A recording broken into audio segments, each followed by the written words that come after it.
ಬಹಳ ಸ್ಪಷ್ಟವಾಗಿ ಉತ್ತರ ಕೊಡುವಾಗ ಹೇಳಿದ್ದಾರೆ. ಕೇಂದ್ರದ ಕಾಯ್ದೆ ಇರತಕ್ಕಂಥದ್ದು 1954ರಲ್ಲಿ ಮಾಡಿದ್ದು, ಅದು ಕೇಂದ್ರ ಸರ್ಕಾರದ ಕಾನೂನು. ಆ ಕಾನೂನನ್ನು ಬದಲಾವಣೆ ಮಾಡಬೇಕು ಅಂತ ಈಗ ಹೇಳ್ತಾ ಇದ್ದಾರೆ. ಕೇಂದ್ರದ ಕಾನೂನು ಅದು ಇಟ್ಸ್ ಎ ಸೆಂಟ್ರಲ್ ಆಕ್ಟ್, ನಾವು ಮಾಡಕ್ ಬರಲ್ಲ. ಬರ್ಬೋದು. ಇವರೇ ಅಧಿಕಾರದಲ್ಲಿದ್ದರು, ಬಿಜೆಪಿಯವರು ಅಧಿಕಾರದಲ್ಲಿದ್ದರು. 2008ರಿಂದ 10ರವರೆಗೆ ಅಧಿಕಾರದಲ್ಲಿದ್ದರು, ಅಲ್ಲ 13ರವರೆಗೆ ಅಧಿಕಾರದಲ್ಲಿದ್ದರು. ಮತ್ತು 2019ರಿಂದ 23ರವರೆಗೂ ಅಧಿಕಾರದಲ್ಲಿದ್ದರು. ಆಗ ಇದ್ರ ಬಗ್ಗೆ ಯೋಚನೆ ಮಾಡಲಿಲ್ಲ. ಕೇಂದ್ರದಲ್ಲಿ ಇವ್ರದೇ ಪಕ್ಷದ ಸರ್ಕಾರ ಇದೆ. ಅವರು 2014ರಲ್ಲಿ ಅವರ ಪ್ರಣಾಳಿಕೆಯಲ್ಲಿ ಬಹಳ ಸ್ಪಷ್ಟವಾಗಿ ಹೇಳಿದ್ದಾರೆ. ಧಾರ್ಮಿಕ ಗುರುಗಳ ಜೊತೆ ಮಾತಾಡಿ ನಾವು ಇದನ್ನ ವಕ್ಫ್ ಪ್ರಾಪರ್ಟಿ ಎಲ್ಲೆಲ್ಲಿ ಎನ್ಕ್ರೋಚ್ ಆಗಿದೆ ಅದನ್ನೆಲ್ಲ ತೆರವು ಮಾಡಿಸ್ತೀವಿ ಅಂತ ಹೇಳಿದ್ದಾರೆ. ಮಾಡಿಸ್ತೀವಿ ಅಂತ ಅವರೇ ಪ್ರಣಾಳಿಕೆಯಲ್ಲಿ ಒಪ್ಕೊಂಡಿರೋದು. ಬಿಜೆಪಿ ರಾಷ್ಟ್ರೀಯ ಪ್ರಣಾಳಿಕೆಯಲ್ಲಿ ಒಪ್ಕೊಂಡಿರ್ತಕ್ಕಂಥದ್ದು 2014ರಲ್ಲಿ. ಅದಾದ್ಮೇಲೆ ಬಸವರಾಜ ಬೊಮ್ಮಾಯಿ ಅವರು ಈಗಾಗಲೇ ಹೇಳಿದ್ದಾರೆ, ಉರ್ದುನಲ್ಲಿ ಮಾತಾಡಿರ್ತಕ್ಕಂಥದ್ದನ್ನ ಹೇಳಿದ್ದಾರೆ. ನಾನು ಅದನ್ನು ಮತ್ತೆ ಪ್ರಸ್ತಾಪ ಮಾಡಕ್ ಹೋಗಲ್ಲ. ಬಹುಶಃ 95 ಅಂತ ಹೇಳಿದ್ರು, 99% ಅಲ್ಲ, ಅದರಲ್ಲಿ 85%, 99% ಬಹುಶಃ ಅವರು ಎತ್ತಿರ್ತಕ್ಕಂಥ ಎಲ್ಲ ಅನುಮಾನಗಳಿಗೆ, ಸಾರ್ವಜನಿಕರಲ್ಲಿ ಅನುಮಾನ ಮೂಡಿಸ್ತಕ್ಕಂಥ ಕೆಲಸ ಮಾಡಿರ್ತಕ್ಕಂಥದಕ್ಕೆ ಅದಕ್ಕೆಲ್ಲ ಉತ್ತರ ಸಿಕ್ಕಿದೆ ಅಂತೇಳಿ ನಾನು ಭಾವಿಸ್ಕೊಂಡಿದ್ದೆ. ಜಮೀರ್ ಕೊಟ್ಟಿರ್ತಕ್ಕಂಥ ಉತ್ತರ ಇದು ಸರ್. ಒಂದೇ ಸರ್, ಮತ್ತೆ ಯಾವುದು ಇನಾಮ್ ಅಬಾಲಿಷನ್ ಆಕ್ಟ್ನಲ್ಲಿ ಮಂಜೂರಾಗಿದೆ, ಮತ್ತೆ ಯಾವುದು ಲ್ಯಾಂಡ್ ರಿಫಾರ್ಮ್ಸ್ ಆಕ್ಟ್ನಲ್ಲಿ ಮಂಜೂರಾಗಿದೆ, ಆಸ್ತಿಗಳಿಗೆ ಅದನ್ನು ಮುಟ್ಟಕ್ಕೆ ಹೋಗಲ್ಲ ನಾವು. ಮತ್ತೆ ಯಾವುದು ಕಬ್ರಸ್ತಾನದಲ್ಲಿದೆ, ಯಾವುದು ದರ್ಗಾದಲ್ಲಿದೆ, ಯಾವುದು ಮಸೀದಿನಲ್ಲಿದೆ, ಅವನು ಆಸ್ತಿಗಳಿದ್ದಾವೆ.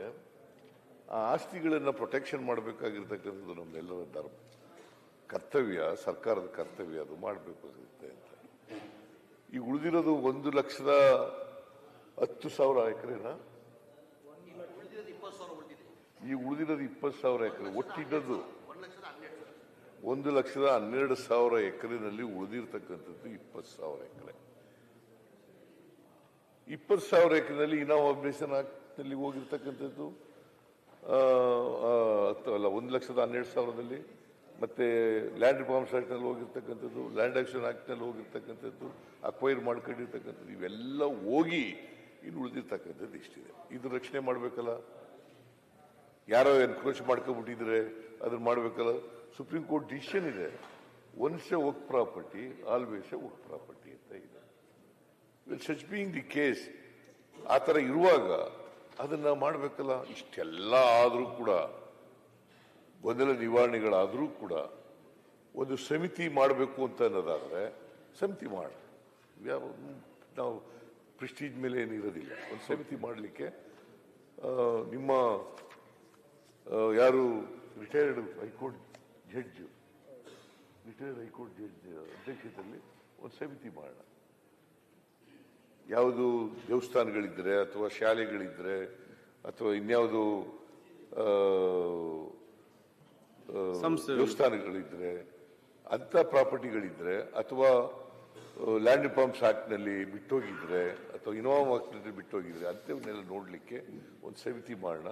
ಆ ಸಮಿತಿಯನ್ನು ಸರ್ಕಾರ ಮಾಡಲಿಕ್ಕೆ ತಯಾರಾಗಿದೆ ಅಂತಕ್ಕಂಥ ಮಾತುಗಳನ್ನು ಈ ಸಂದರ್ಭದಲ್ಲಿ ಹೇಳಲಿಕ್ಕೆ ಬಯಸ್ತೇನೆ.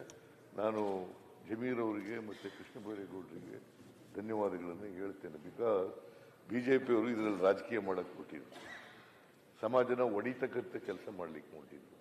ಹಿಂದೂಗಳನ್ನ ಮುಸಲ್ಮಾನರ ವಿರುದ್ಧ ಎತ್ಕಟ್ತಕ್ಕಂಥ, ಮುಸಲ್ಮಾನರುಗಳನ್ನು ಹಿಂದೂಗಳ ವಿರುದ್ಧ ಎತ್ಕಟ್ತಕ್ಕಂಥ ಕೆಲಸ ಮಾಡಿದರು, ಸಮಾಜ ಒಡಿತಕ್ಕಂಥ ಕೆಲಸ ಮಾಡಿದರು. ಇದಕ್ಕೆ ಅವರು ಉತ್ತರ ಸುದೀರ್ಘವಾಗಿ ಕೊಟ್ಟು ಏನು ಗೊಂದಲಗಳ ಉದ್ದಿಮೆಗಳನ್ನ ಹುಟ್ಟಾಕಿದ್ರು ಬಿಜೆಪಿಯವರು, ಆ ಎಲ್ಲ ಗೊಂದಲಗಳಿಗೆ ನಿವಾರಣೆ ಆಗ್ತಕ್ಕಂಥ ಸ್ಪಷ್ಟನೆಯನ್ನ ಕೊಟ್ಟಿದ್ದಾರೆ. ಸಂದೇಶ ಕೂಡ ಸಮಾಜಕ್ಕೆ ಹೋಗಿದೆ. ನಾನು ಸಮಾಜದ ಮಾಧ್ಯಮದವರ ಮೂಲಕ ಕೇಳ್ಕೊಳ್ತೀನಿ, ಈ ಬಿಜೆಪಿಯವರು ಮಾತುಗಳು ಗೊಂದಲ ನಿರ್ಮಾಣಕ್ಕೆ ಮಾಡಿರ್ತಕ್ಕಂಥ ಮಾತುಗಳು, ಅದರಿಂದ ಅವರ ಮಾತುಗಳಿಗೆ ಹೆಚ್ಚು ಮಹತ್ವ ಕೊಡಬೇಕಾದಂಥ ಅಗತ್ಯ ಇಲ್ಲ ಅಂತಕ್ಕಂಥ ಮಾತುಗಳನ್ನ ಹೇಳಲಿಕ್ಕೆ ಈ ಸಂದರ್ಭದಲ್ಲಿ ಬಯಸ್ತೇನೆ. ಪ್ರಕಟಣೆ. ಪ್ರಸ್ತುತ ಅಧಿವೇಶನದಲ್ಲಿ ಈ ಕೆಲ ಕಂಡ ಮಾನ್ಯ ಸದಸ್ಯರುಗಳು ಅವರ ಹೆಸರಿನ ಮುಂದೆ ಸೂಚಿಸುವ ದಿನಾಂಕ ಅವಧಿಗೆ ಗೈರಾಜರಾಗಲು ಅನುಮತಿ ನೀಡುವಂತೆ ಕೋರಿರುತ್ತಾರೆ. 1. ಶ್ರೀ ಎಸ್ ರಘು ದಿನಾಂಕ 16-12-2024 19-12-2024 ಶ್ರೀಮತಿ ಕನಿಜಾ ಫಾತಿಮಾ ದಿನಾಂಕ 9-12-2024 ಮತ್ತು ದಿನಾಂಕ 16-12-2024 19-12-2024 ಈಗ ವರದಿಯನ್ನು ಒಪ್ಪಿಸುವುದು ರುದ್ರಪ್ಪ ಮಾಲಾನಿ ಅವರು. ಮಾನ್ಯ ಅಧ್ಯಕ್ಷರೇ, ತಂಬಾಕು ಸೇವನೆಯಿಂದ ಆಗುತ್ತಿರುವ ದುಷ್ಪರಿಣಾಮಗಳನ್ನು ತಡೆಗಟ್ಟಲು ತಂಬಾಕು ಮತ್ತು ಅದರ ಉತ್ಪನ್ನಗಳ ಮೇಲೆ ನಿಬಂಧನೆ, ನಿರ್ಬಂಧ ಮತ್ತು ನಿಷೇಧ ವಿಧಿಸಲು ಕಟ್ಟುನಿಟ್ಟಿನ ಕ್ರಮ ಕೈಗೊಳ್ಳುವುದಕ್ಕೆ ಸಂಬಂಧಿಸಿದ ಅರ್ಜಿಗಳ ಸಮಿತಿಯ ಮೊದಲನೇ ವರದಿಯನ್ನು ಸದನಕ್ಕೆ ಒಪ್ಪಿಸುತ್ತಿದ್ದೇನೆ.